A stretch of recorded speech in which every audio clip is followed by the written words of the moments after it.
Assalamualaikum warahmatullahi wabarakatuh. Perkenalkan, nama saya Fadil Hidayat Amin dengan NIM H0711711311. Pada kesempatan kali ini saya akan menjelaskan tentang seminar hasil saya dengan judul Analisis Perbandingan Algoritma Support Vektor Mesin, Random Forest, dan Convolutional Neural Network untuk klasifikasi citra penyakit daun jagung. Pembimbing utama, Bapak Dr. Hendra SSI MKom. Pembimbing pertama, Bapak Andi Muhammad Amil Siddiq SSI MSI. Penguji pertama, Bapak Dr. Hairudin MSc. Penguji kedua, Bapak Insinyur Elia Acanta Manapa Sampetoding Eskom MKom. Kita masuk ke bab pertama, pendahuluan. Rumusan masalah. Bagaimana performa support vektor mesin dalam mengelompokkan citra penyakit daun jagung? Yang kedua, bagaimana performa random forest dalam mengelompokkan citra penyakit daun jagung? Yang ketiga, bagaimana performa convolutional neural network dalam mengelompokkan citra penyakit daun jagung? Dan yang terakhir, bagaimana mendapatkan performa terbaik dari hasil perbandingan performa metode support vektor mesin, random forest, dan convolutional neural network dalam mengelompokkan citra penyakit daun jagung? Kita masuk ke tujuan penelitian. Yang pertama, untuk mengetahui bagaimana performa support vektor mesin dalam mengelompokkan citra penyakit daun jagung. Yang kedua, untuk mengetahui bagaimana performa random forest dalam mengelompokkan citra penyakit daun jagung. Yang ketiga, untuk mengetahui bagaimana performa convolutional neural network dalam mengelompokkan citra penyakit daun jagung. Dan yang terakhir, untuk mengetahui bagaimana mendapatkan performa terbaik dari hasil perbandingan performa metode support vektor mesin, random forest, dan convolutional neural network dalam mengelompokkan citra penyakit daun jagung. Kita masuk ke manfaat penelitian. Dapat diketahui metode yang terbaik di antara metode support vektor mesin, random forest, dan convolutional neural network dalam mengelompokkan citra penyakit daun jagung. Dan manfaat penelitian yang kedua, dapat digunakan sebagai model prediksi dasar untuk penelitian masa depan. Manfaat bagi masyarakat. Yang pertama, dapat digunakan sebagai sumber pangan, di mana berbagai produk pangan seperti tepung jagung, popcorn, dan mie jagung menjadi bagian penting dari pola makan sehari-hari. Yang kedua, dapat digunakan sebagai sumber kesehatan, di mana jagung mengandung serat, vitamin, dan mineral yang penting untuk kesehatan tubuh manusia. Yang ketiga, dapat digunakan sebagai sumber pendapatan petani, di mana pertanian jagung memberikan lapangan kerja dan meningkatkan perekonomian lokal di banyak daerah. Manfaat bagi teknologi. Yang pertama, dapat digunakan sebagai bioteknologi, di mana perkembangan dalam bidang bioteknologi telah memungkinkan pengembangan varietas jagung yang lebih tahan terhadap hama dan penyakit. Yang kedua, dapat digunakan sebagai industri, di mana jagung digunakan dalam berbagai industri, termasuk industri makanan, minuman, farmasi, dan kosmetik. Batasan penelitian kali ini, yang pertama, dataset yang saya gunakan yaitu dataset penyakit daun jagung berasal dari web resmi Kaggle, yaitu kaggle.com. Nama datasetnya Corn or Measles Leaf Disease Dataset. Yang kedua, penyakit yang diteliti ialah penyakit pada tanaman daun jagung, diantaranya gray leaf spot atau yang biasa disebut bercak daun, common rust atau biasa disebut karat daun, dan blight atau biasa disebut tawar daun. Kita masuk ke bab 4, hasil dan pembahasan. Dataset yang saya gunakan terdiri dari 3 penyakit, di mana penyakit blight atau tawar daun berjumlah 574 gambar atau 574 data. Penyakit kedua, common rust atau karat daun yang berjumlah 574 gambar atau data. Dan penyakit yang terakhir, yang ketiga, yaitu gray leaf spot atau bercak daun yang berjumlah 574 gambar atau data. Dengan total data keseluruhan yakni 1722 gambar. Ya, kita masuk ke tahap pre-processing, di mana dataset yang saya gunakan tidak memiliki ukuran yang sama pada setiap gambar. Jadi kita menyamakan ukuran pada setiap gambar pada dataset ini menjadi 224 pixel kali 224 pixel. Setelah kita melakukan resize atau penyamaan ukuran, kita melakukan convert dari gambar menuju ke array, di mana rentang arraynya 0 hingga 255. Setelah kita melakukan convert ke array, kita lakukan penormalisasian, di mana dari rentang array awalnya 0 hingga 255 menjadi dinormalisasi dari 0 hingga menjadi 1. Pada data saya yang gunakan, saya bagi menjadi 2. Yang pertama training, yang berjumlah 1378 data atau sekitar 80% dari total data yang saya gunakan. Dan data yang kedua yaitu validasi, di mana total datanya yaitu 344 data atau sekitar 20% dari total dataset. Kita masuk ke tahap augmentasi. Di sini saya tampilkan ada 8 proses augmentasi dan satunya adalah gambar original. di mana augmentasinya itu terdapat ada rotasi, di mana saya rotasi menjadi sekitar 20 derajat. Ada juga shear atau distorsi, saya tambahkan distorsi sejauh 20% dari jarak awalnya. Ada lakukan penzooman atau pembesaran atau pengecilan sekaligus sekitar 30%. Ada juga saya atur untuk wide shift atau pergeseran ke samping. Ada high shift atau pergeseran ke atas, dan flip path horizontal atau dibalikkan secara horizontal, flip path vertikal atau dibalikkan secara vertikal.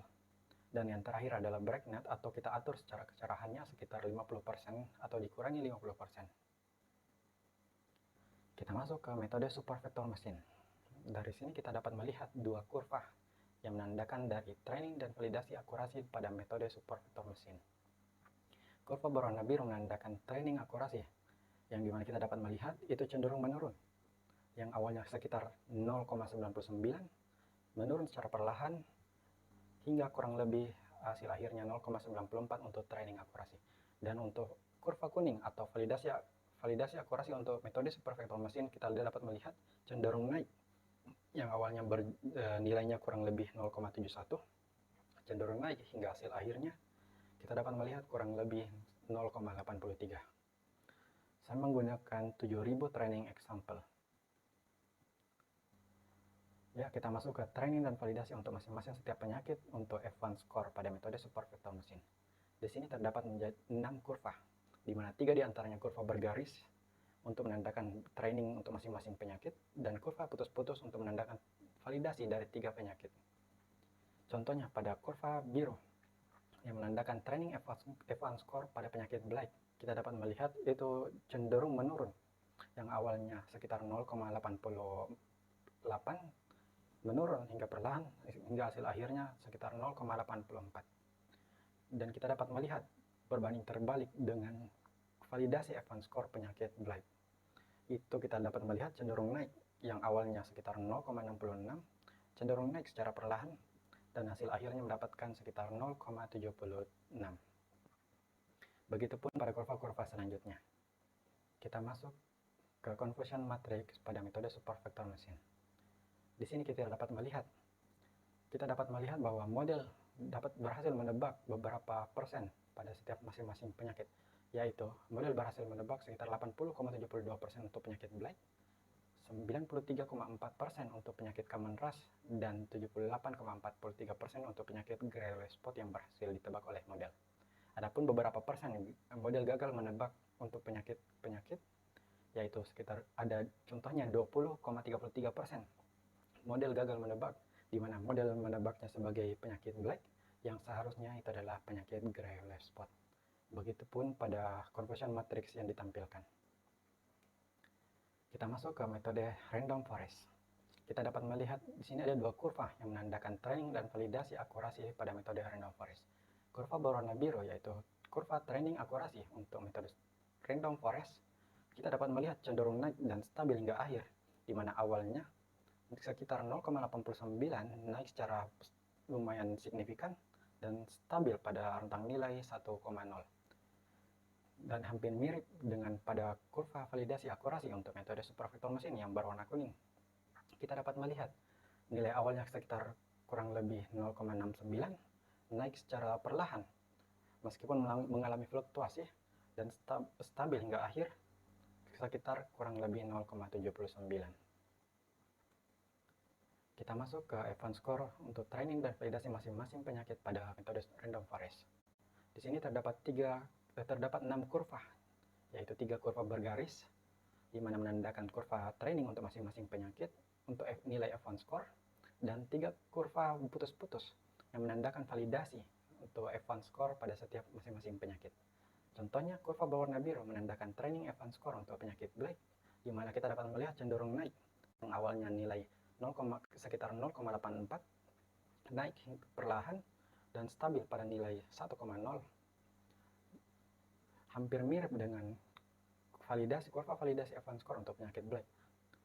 Kurva validasi F1 score untuk penyakit blight dimulai dari rentang 0,59 lumayan mengalami fluktuasi atau cenderung naik turun, tapi secara perlahan naik dan mengalami fluktuasi, dan tetapi kita dapat melihat itu lumayan stabil di mana sekitar nilainya kurang lebih 0,69.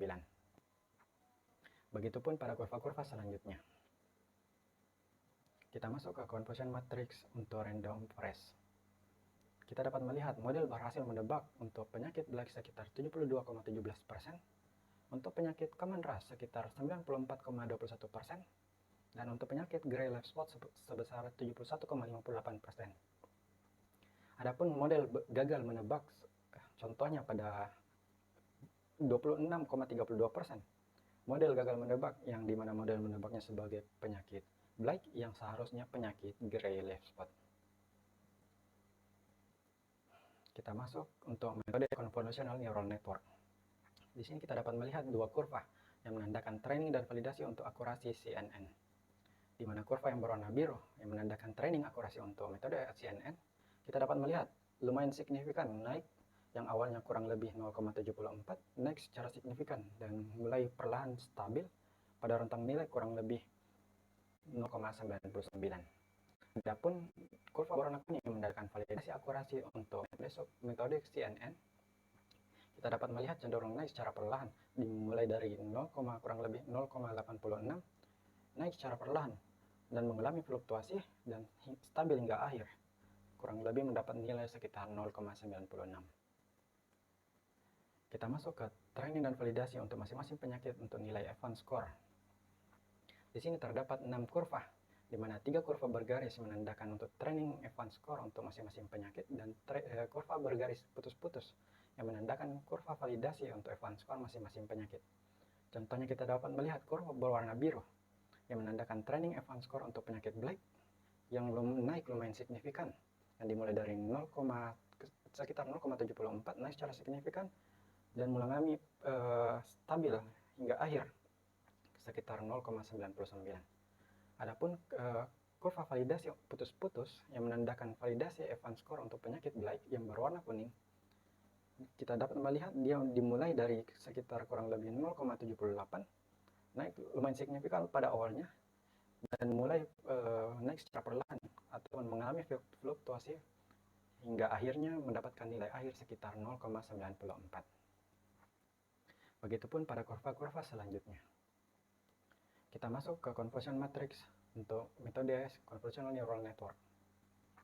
Di sini model berhasil menebak untuk penyakit Black sekitar 95,19%, untuk penyakit Common Rust berhasil ditebak sebesar 100%, dan untuk penyakit Gray Leaf Spot model berhasil menebak sekitar 95,10%. Adapun beberapa persen model gagal menebak, contohnya pada 3,92%. Model gagal menebak, model menebaknya sebagai penyakit Blight yang seharusnya penyakit Gray Leaf Spot. Kita masuk ke bab 5, kesimpulan dan saran. Kesimpulan yang pertama, performa supervektor mesin dalam mengumpulkan citra penyakit daun jagung yakni akurasi sekitar 83,72%, di mana kita dapat melihat klasifikasi reportnya rata-rata nilai berada di atas kurang lebih 0,76. Untuk kesimpulan kedua, yaitu performa random forest dalam mengumpulkan citra penyakit daun jagung yakni akurasi sebesar 79,45%, dengan rata-rata klasifikasi report berada di atas 0,72.